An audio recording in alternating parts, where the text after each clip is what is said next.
You recording? Yes, sir.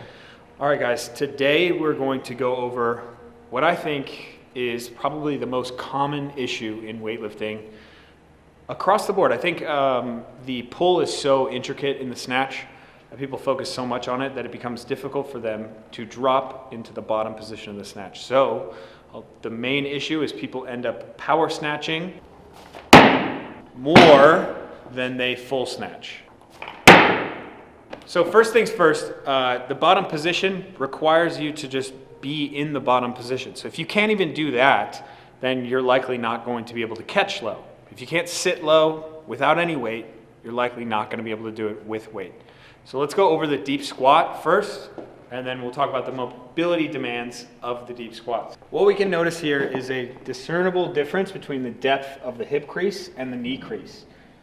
Also, he's not shifted back here, right? And he's also not too far forward, if you can kind of, yeah. There's a balance between the hips and the knees. And what you'll see is the hips might be slightly further behind the base of the foot than the knees will be over the foot. It really depends on femur length, but this is generally what we're looking for. And what we'll notice here is Adam is active in his low back, he's active in his upper back, and he can stand up out of this really, really fast. Go ahead, just stand up out. Okay, that's the mobility demands. It requires ankle flexibility, the ability to compress the knee, which is, I think, a lot of people underestimate. You just have to kind of train smashing your knee a little bit, and then also the flexibility in the hips, basically being able to bring your femur close to your torso. So the first one we're going to talk about is the ankles. That's very tricky for some people who just don't have the dorsiflexion. I kind of am one of those people. I think Adam is also as well. But we've made do with our problem. Adam actually had ankle surgery, so he's very limited in his range of motion, but he still makes it work. So first thing we're going to do is, what I like to do is just active ankles. So just getting people used to using their feet. Adam will just stand to the side here with his toes up and just do a simple calf raise. Pretty easy. So you can see he's got full range of motion here, and he's active in his ankles. Okay. After that, what we can do is Adam can go up to the bar here and just do what we call like a ankle smash, or just pushing the knees forward with weight. Here he'll put it above his knees, and you can see he's pushing both of his knees. Now, if you end up getting pretty confident in this, you can go to one knee. You think you can do that? 40 kilos on one side? Yeah. Right? Now we're getting a lot of action in those ankles, and then you can go to the other side as well to balance that out too. Active ankles and those two, those are where you're going to get your best bang for your buck with the ankles. Also, if you noticed, when Adam was doing that, his knee crease was also, the angle here was very sharp. Okay? So what we end up doing as weightlifters is just getting used to being somewhat passive in the knee. A lot of times we're protective over our knee joints, so we stop, right? And we have to be able to have a very sharp angle right here in order for any dorsiflexion to happen at all. The next thing we need is, in order for your hip to get, or for your knee to be able to get through your hip crease, so sitting really deep with your hips, you need full internal and external rotation, and sometimes just flexion. One of my favorite things to do, this is a hip internal rotation stretch. So you line up on all fours with your foot in line with an object, right? Dumbbell, kettlebell, could be anything. And then all you do is you kick your foot outside of that object. Depending on how mobile you are, you can kick it far out, or you can just start nice and close. I like to start people close so they actually feel the stretch. And then all you do is you shift out to the side. You should feel it directly on the side of your hip. Once you have that feeling, it just feels like a stretch, you can start to take it down. So you can start to lower your hip crease, kind of like a squat, right? So we're putting our hip into internal rotation, and then we're just practicing getting it low, so that we can mimic what it looks like down here. And if you don't feel anything while doing this, you can do another simple one. You put it across the body, hook your foot on the other side, and then shift your hips over. This is an external rotation one. Typically, people with really tight hips, they're going to feel this stretch before they feel the internal rotation one. So get those hips nice and open so that you can sit down here comfortably. So that's kind of the key to the mobility. Those exercises are gonna work. There's obviously a lot more stuff that you can do to get lower and be able to sit in that bottom position. Now, the thing about the bottom position is in weightlifting, we go from kind of passive and active bottom positions, but the more control that you have with the either longest or shortest range of motion, the more likely you are to be comfortable in any positions.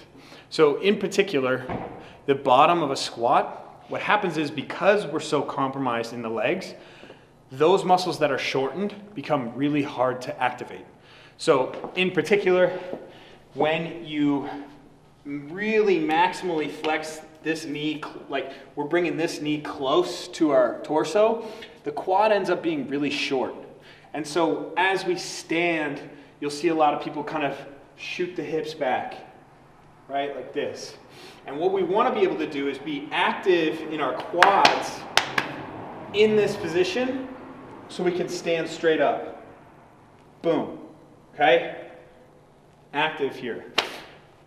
It's a very difficult thing to do, but that will give you much more confidence in the bottom position. Because if we sit passively here, right, we're not really working. And a lot of people may have the mobility to sit passively in the bottom of the squat, and they'll still power snatch more than they full snatch, right? So what we can do, just a simple exercise, is kind of get into that active position as low as we can. Some of you, it's going to be up here, right? I'm pretty active right here, and this is still hip crease below the knee crease. From this position, all we're going to do is try to jump and get right back into it. Now, what we don't want to do is shoot the hips up and then hip hinge to open, right? We want to use the legs.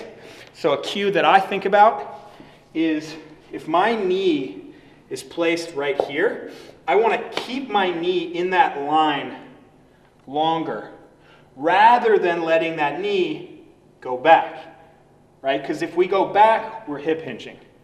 We want to be able to be balanced throughout the full leg in a maximal range of motion position, okay? The last thing is a fun little drill.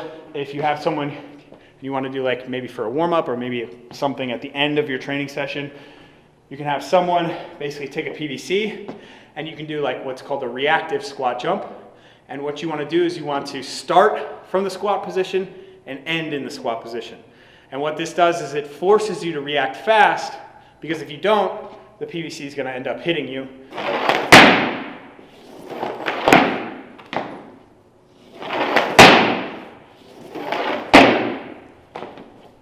Just like that. It's a fun little drill. It is very difficult. I'm going to start sweating here. Some of you, to identify if you don't use your quads when you stand up out of the bottom of a squat in a snatch or a clean, there's two ways to kind of understand it.